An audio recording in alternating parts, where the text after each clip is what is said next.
अस्सलाम वालेकुम व्यूअर्स, क्या हाल है। उम्मीद करती हूँ आप सब ठीक होंगे। तो आज जो रेसिपी मैं आपके साथ शेयर करने वाली हूँ वो है जी पोटा कलेजी। तो माशाल्लाह से इंशाल्लाह ये रेसिपी ऐसी बनेगी कि जो भी खाएगा वो आपके ही गुण गाएगा। और इसका टेस्ट और जायके में इस तरह से होगा कि जो इसकी हर बाइट है ना वो आपको जायका देगी। तो इंशाल्लाह से जो नहीं खाते वो भी इसको ज़रूर खाएंगे। बिस्मिल्लाहिर्रहमानिर्रहीम। तो शुरू करते हैं। ये मैंने ना 2 किलो पोटा कलेजी लिया है, 1 किलो पोटे और 1 किलो ही कलेजी ली है। तो इंशाल्लाह से जो लोग नहीं खाते, जो कहते हैं इसके अंदर से स्मेल आती है, जो अजीब सी इसके अंदर अपनी महक होती है, वो उसको इस तरह से पकाएंगे इसको कि उसकी जो महक है, स्मेल है, जो भी आप कहते हैं वो ख़त्म हो जाएगी। तो जो नहीं खाते वो भी ज़रूर खाना शुरू करेंगे। तो चलें शुरू करते हैं।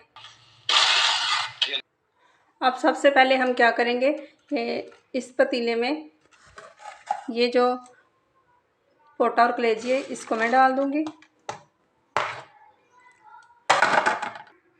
इधर 10 से 12 अंगुलियाँ लहसुन की मैंने लेके उसको इस तरह से मोटा मोटा पीस लिया है। अब ये भी इसी में शामिल कर देंगे।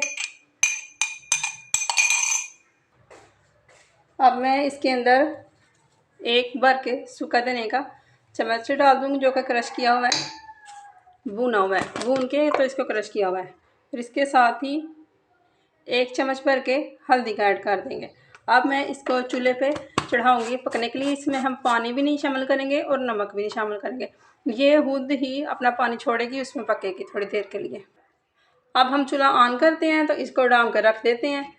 तो थोड़ा पकने के बाद मैं आपको दिखाती हूँ। जैसे ही ये अपना पानी सारा छोड़ देती है, फिर आगे आप देखते हैं क्या करना है।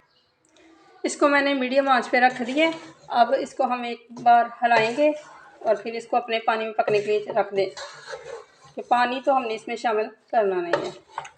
तो चले फिर आगे आपको दिखाते हैं। इसकी जो आग होगी वो हम धीमी आंच, मतलब कि मीडियम आंच पे ना, इसको मीडियम आंच पे पकाएंगे।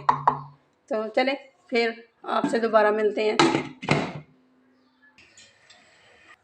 तो जब तक कि उसको देसी में उबाल आता है, अच्छी तरह स्टीम बनती है, उतनी देर में हम दूसरी तरफ एक पैन के अंदर एक दरमियाने साइज की प्याज काट लेंगे, कुछ इस तरह से।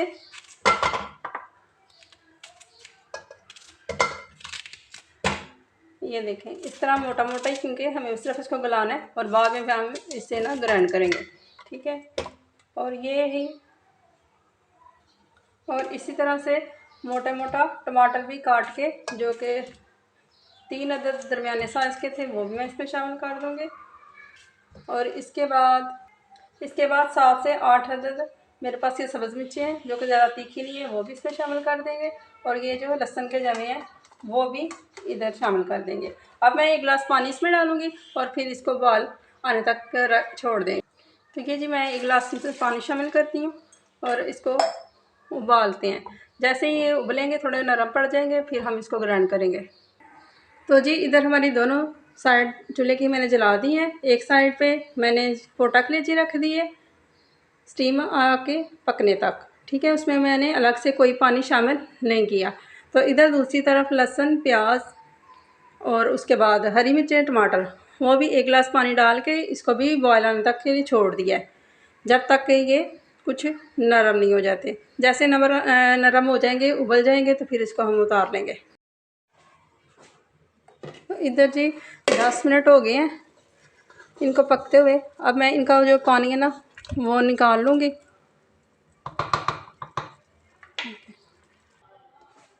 अब मैं इनका सारा पानी निकाल लूँ।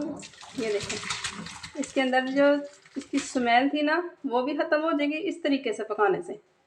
तो इसमें मैंने नमक नहीं था डाला, वो इसलिए, अगर हम नमक डालते ना तो इन्होंने ना सख्त हो जाना था। ये पोटा कलेजी सख्त हो जाती है नमक डालने से। तो इस तरह से इसका अच्छी तरह से पानी निकाल लेंगे। तो फिर आगे दिखाते हैं आपको। इसका पानी हमने जो था वो निकाल लिया है, खुद से कोई पानी नहीं था ऐड किया, इसने खुद ही सारा स्टीम में जो पानी छोड़ा था वो ही निकला है। अब मैं इसको अच्छी तरह से धो लूँगी। जो इसके अंदर से स्मेल आती है और कहते हैं कि हमसे ये खाया नहीं जाता है। इंशाल्लाह से ये इस तरीके से अगर बनाएंगे तो इसके अंदर से स्मेल भी नहीं आती। तो जिस तरह जब तक मैं इसको धोती हूँ, आप जल्दी से जाएं और मेरे चैनल को सब्सक्राइब करें, लाइक करें और शेयर कमेंट करें। तब इसको मैंने धो के रख लिए है। अब हमने क्या करना है, इसके अंदर से जो कलेजी है ना, उसको इस तरह से अलग कर लेना है और पोटा को अलग, क्योंकि अगर इसको इकट्ठा हम पकाएंगे तो ये ज़्यादा गल जाएगी और मिक्स हो जाएगी। हम इसको अलग कर लेते हैं कलेजी को और पोटा को अलग कर लेते हैं। तो ये देखें व्यूअर्स, मैंने ना कलेजी अलग से निकाली है और पोट को अलग से। तो अब मैं ये पोटा उठा के इसको छोटे छोटे पीस कर लूँगी, ये इस तरह से, ये देखें, ताकि ये जल्दी से गल जाए और हमारी एक एक बाइट के साथ एक एक पीस आए। वैसे आप पूरा पकाना चाहे इसको तो साबुत भी पका सकते हैं, वो ऐसी कोई बात नहीं, लेकिन मैं ज़रा पीस छोटे करूँगी।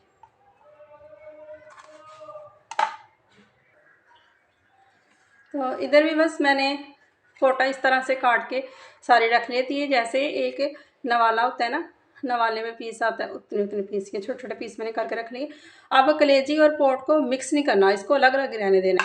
पोट को हम अलग पकाएंगे पहले, उसके बाद फिर इसको कलेजी, इसमें ना कलेजी शामिल करेंगे।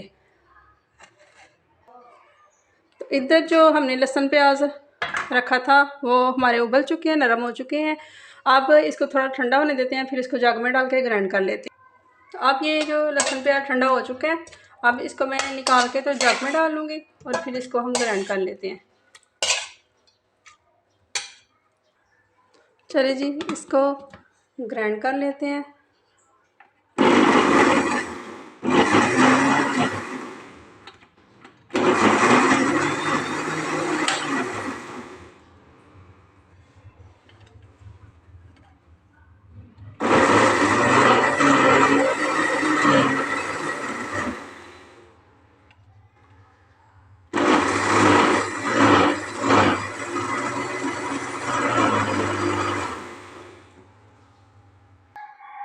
तो अब इसका ढक्कन उठाएंगे और ये जो पोटा है जो हमने काट के रखी हुई है ये इसमें शामिल कर देंगे।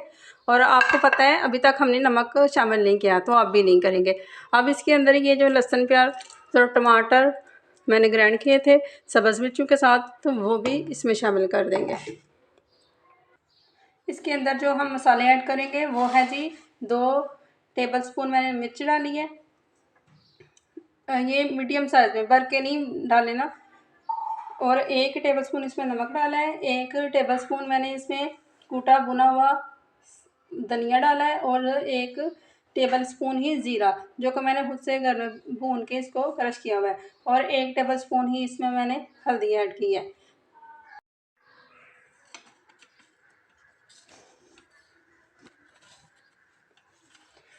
इधर जो मैं मसाले इसमें शामिल करूँगी वो है जी 1.5 टेबलस्पून सुरख मिर्च है, 1 टेबलस्पून नमक, 1 टेबलस्पून सूखा धनिया पिसा हुआ भुना हुआ, 1 टेबलस्पून ही ज़ीरा जिसको मैंने पहले से भूना है, भून के फिर क्रश किया हुआ है वो, और एक आधा टेबलस्पून जो ना आधा टेबलस्पून वो हल्दी है।